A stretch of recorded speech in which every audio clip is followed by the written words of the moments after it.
The Israeli airstrike on Doha targeting Hamas leaders in Qatar's capital has put the Gulf nation's defenses under a harsh spotlight. The precision hit, which killed several Hamas members without alerting Qatari radars, exposed vulnerabilities during the ongoing Gaza conflict. Qatar, a wealthy gas exporter, has invested heavily in its military to safeguard its interests, but could it really stand up to Israel, a battle-hardened powerhouse? Qatar's military is small but flashy. With about 16,500 active personnel, it's built around high-tech imports to protect its wealth and borders. The country ranks 72nd globally in military strength, far behind Israel's top 20 spot. They've spent over $20 billion on upgrades since 2017, buying tanks, jets, and missiles. But size matters. Israel's active troops number around 170,000 plus 465,000 reserves, giving it a massive edge in numbers and staying power. Qatar's strategy relies on alliances, like hosting the huge US Al-Udeid airbase, but in a direct showdown, that might not help. One of Qatar's biggest weaknesses is its manpower. The country has just 300,000 citizens in a population of 2.7 million. Foreigners make up 88%. This spills over to the military, where native Qataris are a minority. To fill ranks, Qatar recruits heavily from abroad, including contract soldiers from Pakistan, Sudan, and other nations. Reports show the armed forces are mostly foreigners, with expatriates handling key roles due to a shortage of locals willing or able to serve. For big events like the 2022 World Cup, Qatar brought in thousands of foreign troops for security. Even today, experts say staffing shortages force more foreign hires as citizen numbers can't support a full force. This setup has real risks. Foreign soldiers, often on short contracts, might lack deep loyalty to Qatar. In a crisis, their commitment could waver. Would Pakistani recruits fight as hard for a Gulf ruler as for their homeland? History shows issues.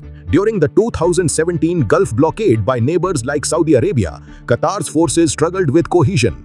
Plus, mandatory conscription since 2015 hasn't fixed the gap. Only a fraction of young Qataris join, leaving the military diverse but potentially divided. Compare that to Israel. Its troops are almost all citizens, trained from youth with a strong national bond forged in real wars.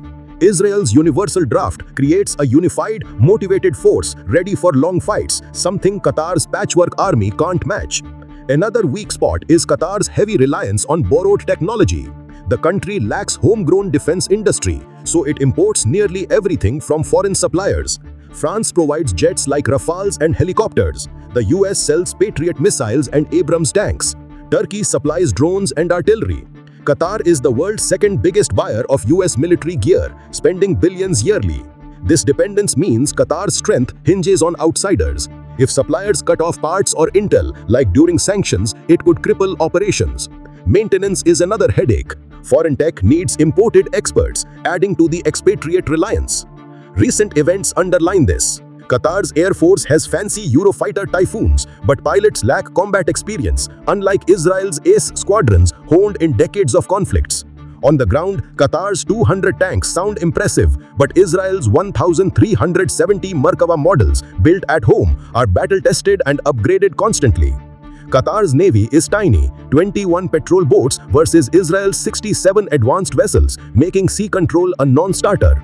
Governance adds to the vulnerabilities. Qatar's defense sector scores poorly on transparency, with high risks of corruption and weak oversight. Billions flow to foreign firms without local know-how, breeding inefficiency.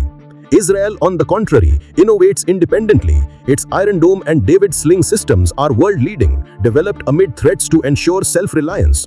Objectively, Qatar's military is a defensive tool, not an aggressor. It's evolved with international training and gear, but core issues persist. A foreign-heavy force prone to loyalty gaps and tech that's flashy yet fragile without allies. Against Israel, with its experienced troops, vast reserves, and cutting-edge homegrown weapons, Qatar would be outmatched. The September strike proved it. Qatar couldn't even detect or stop a precision hit. In a full conflict, Israel's strategic, numbers, and innovation edge would likely prevail quickly. Qatar's best bet remains diplomacy and US ties, not direct confrontation. This mismatch underscores why Gulf states like Qatar focus on wealth over war.